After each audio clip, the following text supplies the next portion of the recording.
nanti di neraka jahanam itu ada 7 jembatan. Nih, nauzubillahi min dzalik ya. Kemudian cukup jadi ilmu saja bagi kita. Yas'alul insan bi hadhihi sab'a. Nanti manusia itu akan ditanya. Manusia yang mana? Manusia yang ke jahanam.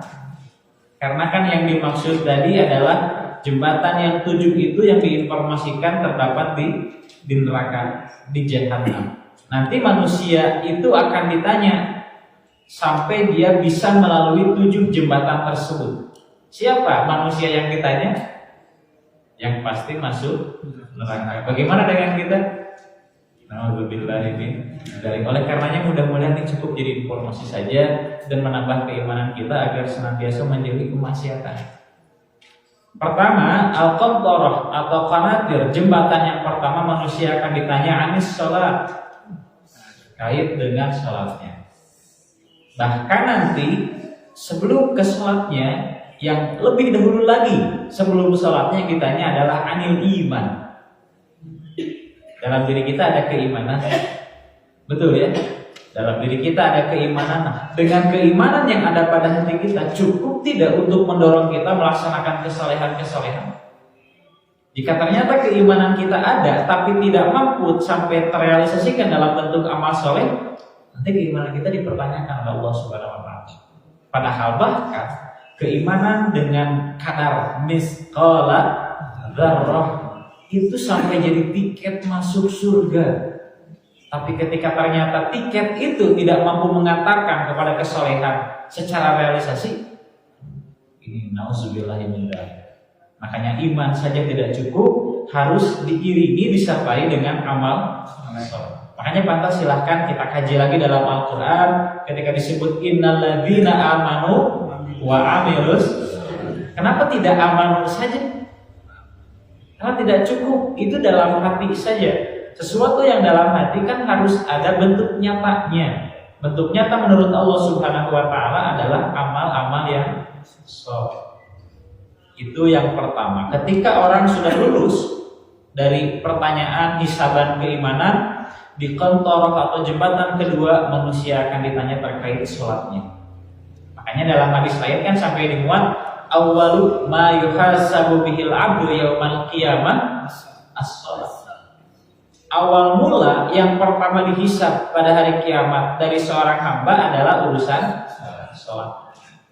Yang mudah-mudahan kita semakin, khususnya yang wajibnya, kita menjaga sholat kita, belum lagi yang sunnahnya. Mudah-mudahan bukan hanya yang wajibnya terjaga, yang sunnahnya pun tetap kita ikhtiarkan. Jika orang sudah lulus dari jembatan kedua tentang pertanyaan seputar sholat, nanti selanjutnya di jembatan ada hisaban lagi, belum selesai sampai di sana. Karena kan tadi disebutnya sab'a qanatir, ada 7 jembatan. Seluruhnya berisikan pertanyaan tentang yang sudah jelas dari Allah Subhanahu wa taala. Yang beberapa selanjutnya tadi ketiga ya. Kemudian yang ketiga nanti akan ditanya anis zakat. Zakat itu akan ditanya oleh Allah Subhanahu wa taala. Apakah yang akan dihisab hanya zakatul fitri saja? Yang disebut dengan zakat kan banyak jenisnya. Ada zakat tijarah, perdagangan ya. Kemudian ada zakatul ma'adin, barang tambang. Ada zakat apa lagi? Zakat mal, ada zakat pertanian, ada zakat peternakan, ada zakat simpanan, dan lain sebagainya. Semua yang dikategorikan zakat oleh Nabi Shallallahu Alaihi Wasallam berarti ini akan dihisab oleh Allah Subhanahu Wa Taala. Kemudian di jembatan keempat nanti akan ditanya anis saumi syahri Ramadan. Nah, ketika ternyata masih bolong-bolong di satu usul bilang, namanya saum bolong itu bulan Ramadan, tapi tidak mustahil. Bolongnya itu dengan alasan yang seperti syar'i padahal bukan syar'i. Misal, safar itu kan menjadi rukhsah dari bolehnya berbuka sahur. Ada orang yang dengan sengaja bepergian karena niatnya bukan ingin pergi karena ada hajat, tapi tak kuat sahurnya. Jadi berangkat di rumah. Itu uzur syar'i bukan? Kan safar. Hati-hati ya, makanya niat juga menentukan. Memang secara amal benar, safar menjadi keringanan. Jalan rukhsah adanya keringanan dari Allah Subhanahu wa taala. Tapi tidak dengan sengaja melakukan safar agar bisa melaksanakan buka puasa. Sahur, buka puasa. Memang dalam safar ketika bepergian orang diperbolehkan untuk berbuka sahur, tapi kan dalam ayatnya sampai diungkap wa antasumu khairul lakum. Tetap kendati pun kita safar tapi ternyata kita masih melanjutkan sahur karena memang masih ada kemampuan, itu disebutnya khair, lebih baik. Bagaimana jika kita sampai kelaparan, sampai pingsan? Wah, itu sudah harus berbuka ya. Itu nanti kejadiannya ada pada perang Badar, sahabat yang memaksakan sahur sampai dirinya jatuh pingsan dan ya memang secara keadaan cukup merepotkan sahabatnya.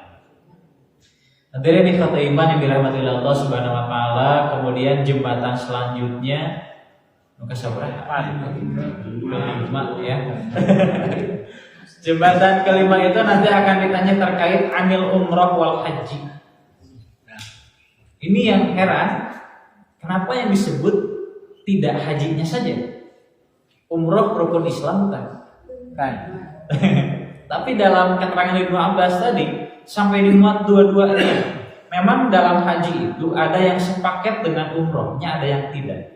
Umumnya orang Indonesia yang melaksanakan haji biasanya sepaket, yang sering disebut dengan haji tamattu. Tapi kan ada yang namanya haji ifrad.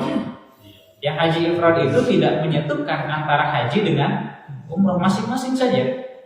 Nah, jika memang yang dimaksud adalah haji ifrad, berarti benar termaksud kepada hadis yang disebutkan oleh Ibnu Abbas. Hasil nanti haji kita akan ditanya, jika kita haji kita karena apa? Secara pelaksanaan pun seperti apa? Jika kita umroh kita karena apa? Saya mah gampang, uang kita tinggal gesek-gesek karena jenuh, jadi saya umroh. Hati-hati juga.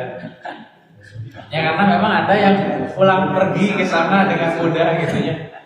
Lain halnya dengan orang-orang yang banting tulang, nabungnya lama, ilmunya pun dikumpulkannya lama dan lain sebagainya. Makanya ini harus jadi perhatian bagi kita, apalagi umroh dan haji itu kan secara biaya memang tidak sederhana. Kemudian di jembatan selanjutnya yang keberapa? Keenam. Manusia itu akan ditanya an silaturrahim. Hati-hati ya, karena ini mudah-mudahan jadi perhatian bagi kita. Masih ada kaum mukminin, sebagian kaum mukminin yang mereka terlalu fokus dengan ibadah mahdiyah saja. Sampai gaya mahdiyahnya seperti tidak penting. Ini terbukti dengan kadang-kadang lisannya mudah menyakiti orang. Bahkan kadang-kadang dengan pandangannya saja kita dan sebagainya, tak. Lirikan matanya pun sudah membuat racun gitu dan lain sebagainya. Ini hati-hati. Ternyata bahkan bukan hanya mahdiyah, tapi ghair mahdiyah, apa yang kaitannya dengan muamalah, ini pun sangat diperhatikan. Bahkan ini jadi satu hal yang dihisab di yaumul qiyamah nanti. Makanya kita perbaiki ibadah kita yang langsung dengan Allah Subhanahu wa taala, dan urusan muamalah pun jangan tidak kita hiraukan. Silaturahim, berbuat baik kepada manusia yang lain, ini pun mudah-mudahan tetap bisa kita seimbangkan. Secara mahdiyah kita baik, muamalah pun mudah-mudahan tetap kita perbaiki. Dan jembatan terakhir ya, yang ketujuh. Nah, jembatan terakhir nanti setelah lulus dari semua jembatan ini, nanti orang itu akan ditanya tentang al-madzalim. Siapa orang yang pernah dia zalimi? Mungkin tidak kita ingat kita pernah menzalimi siapa saja. Jika yang disengaja mungkin bisa jadi. Tapi bagaimana kan bisa jadi ada ketidaksengajaan yang membuat orang itu nyeri hati ke si anu, padahal dirinya sedang tidak merasa bahwa dia itu menzalimi kita. Mungkin tidak seperti itu terjadi. Mungkin. Oleh karenanya dengan probabilitas kemungkinan yang seperti itu, nada munadin, sampai malaikat itu menyeru, man kana tahul madzalim falyat bihadzal insan. Nanti di yaumul qiyamah semua manusia akan disuruh, siapa saja yang pernah dizalimi oleh orang ini, coba datang ke orang tadi. Sampai sampurkeun tah nu ngazalim tadi teh. Bari di kumaha duka kemana.